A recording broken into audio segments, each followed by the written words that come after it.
ሰላም። ዛሬ ከመልካምና ከክፉ ጀርባ ስላለው አንድ በጣም ጥልቅ ጥያቄ አብረን እንመረመራለን።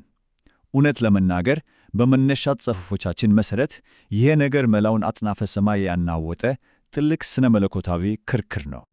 እንግዲህ ሁሉም ነገር የሚጀምረው ከዚች አንዲት ጥያቄ ነው። የእግዚአብሔር ትእዛዛት ለመጠበቅ የማይቻሉ ናቸው። እቺ ጥያቄ መነሻ ጽሑፋችን እንደሚለው ከፍጥረት ጀምሮ እስከ ዓለም ፍጻሜ ድረስ የሚቀጥል የአንድ ትልቅ አጽናፈ ሰማያዊ ጦርነት እምብርት ናት። እሺ፣ እንግዲያው ክሱ እንዴት እንደቀረበ እስቲ እንይ። ወደዚህ ጉዳይ ጠለቅ ብለን ስንገባ ይህን ሁሉ ነገር ያስጀመረው ዋናው ክስ ምንድን ነው የሚለውን እንመለከታለን። የውላችሁ ክርክሩ ሁለት ገጽ አለው። በአንድ በኩል የሰይጣን ክርክር አለ። እሱ ምን ይላል? የእግዚአብሔር ትእዛዛት ኢፍትሐዊ ናቸው፣ ፍጡራን ደግሞ በጭራሽ ሊጠብቋቸው አይችሉም ይላል። በሌላ በኩል ደግሞ የእግዚአብሔር አቋም አለ። እርሱም ትእዛዛቱ ፍትሐዊ ናቸው፣ ፍጡራኑም ሊጠብቋቸው ይችላሉ የሚል ነው። ዋናው ነጥብ ይሄ ነው። ይህንን ክርክር በተጨባጭ ለማየት መነሻ ጽሑፋችን የኢዮብን መጽሐፍ ይጠቅሳል። በዛ ታሪክ ውስጥ ሰይጣን ምን ብሎ ነው የሚከራከረው? ኢዮብ እኮ እግዚአብሔርን የሚፈራው በምክንያት ነው፣ ስለ አብለሰኮ ነው ይላል። ነገር ግን ያለውን ነገር ሁሉ ብትነካበት ፊት ለፊት ይሰድብሃል ብሎ ይሞክታል። በሌላ አነጋገር ሰዎች እግዚአብሔርን የሚታዘዙት ከልብ ወደደውት ሳይሆን የሆነ ነገር ስለሚያገኙ ነው የሚል ክስ ነው። እሺ፣ ታዲያ ለዚህ ከባድ ክስ የእግዚአብሔር ምላሽ ምን ነበር? የሚገርመው በኃይል አልነበረም። ይልቁንም ማስረጃ ለመሰብሰብ የተነደፈ አንድ ዕቅድ ነበር። የዚህ የእግዚአብሔር ዕቅድ ወሳኝ ክፍል ደግሞ ሰማዕት ምስክሮች ተብሎ የሚጠሩ ሰዎች ናቸው። እነዚህ ሰዎች እነማን ናቸው? እስከ ሞት ድረስ እግዚአብሔርን በመውደድ ትእዛዛቱ ሊጠበቁ እንደሚችሉ ሕያው ማስረጃ የሚሆኑ ናቸው። የሚገርመው ደግሞ እግዚአብሔር የእነዚህን ምስክሮች ቁጥር አስቀድሞ ወስኖታል ነው የሚለው ጽሑፋችን። እና ይህ ሂደት እንዴት እንደሚሄድ እስቲ እንመልከት። ቅደም ተከተሉ በጣም ግልጽ ነው። አንደኛ፣ የተወሰነው የሰማይ ምስክሮች ቁጥር መሙላት አለበት። ሁለተኛ፣ ያ ቁጥር ሲሞላ ትእዛዛቱ ፍትሐዊ እና ሊጠበቁ የሚችሉ መሆናቸው ይረጋገጣል። ሦስተኛ፣ ያኔ የተረጋገጡት ትእዛዛት ለመጨረሻው ፍርድ እንደ መመዘኛ ያገለግላሉ። አያችሁ አይደል? አንዱ ነገር ሌላውን እንዴት እንደሚከተል። እርግጥ ነው ሰይጣን ይህንን ዕቅድ ያውቃል። ታዲያ ምን ያደርጋል? ዝም ብሎ አይቀመጥም። ዋናው ስልቱ ያ የምስክሮች ቁጥር በፍጹም እንዳይሞላ ለማድረግ የተቻለውን ሁሉ ማደናቀፍ ነው። እናም መነሻ ጽሑፋችን እንደሚለው ሁለት ዋና ዋና ስትራቴጂዎችን ይጠቀማል። የመጀመሪያው በዓለማዊ ነገሮች ትኩረትን መስረቅ ነው።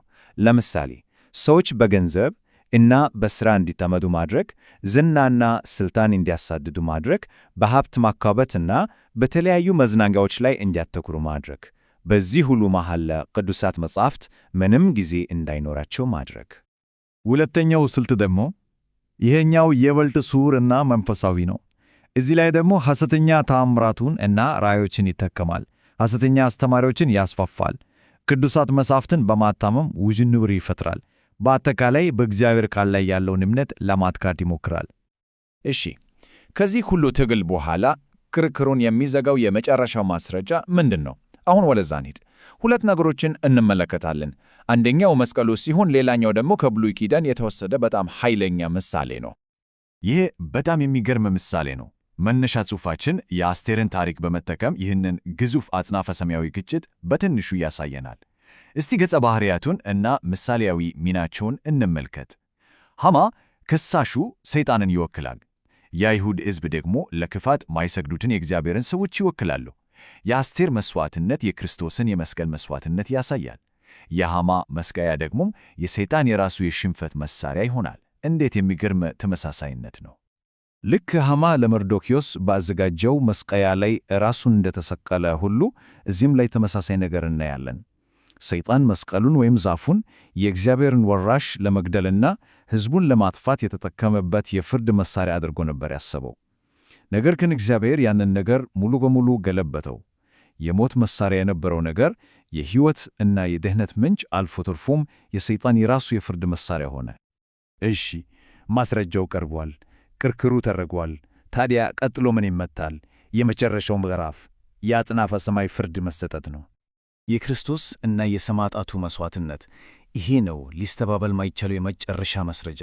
እናም ይህ ማስረጃ የመጨረሻዎቹን ክስተቶች ያስጀምራል። እስቲኛቸው። አንደኛ፣ የመጨረሻው ሰማዕት መስክር ሲሞት ማስረጃው ይጠናቀቃል። ትእዛዛቱ ፍትሐዊ መሆናቸው ይረጋገጣል። ያኔ ሁለተኛ፣ ፍርድ ይጀምራል። ትእዛዛቱም የፍርድ መመዘኛ ይሆናሉ። ሦስተኛ፣ ኃጢአት ከፍጥረት ይወገዳል። ሕጉን የጣሱም ፍርድ ይገጥማቸዋል። በመጨረሻም ኃጢአትና ሞት ሲወገዱ ፍጥረት እንደተታሰበው ፍጹም ይሆናል። እናም በመጨረሻ ያ ትልቅ ክርክር እልባት ያገኛል። ችግሩ የእግዚአብሔር ሕግ አልነበረም። በፍጹም ችግሩ እግዚአብሔርን እና ባልንጀራን አለመውደድ ነበር። ስለዚህ ከዚህ ሁሉ የምንረዳው ቁም ነገር የፍቅር ሕግ የአጽናፈ ሰማይ መሠረት መሆኑን ነው።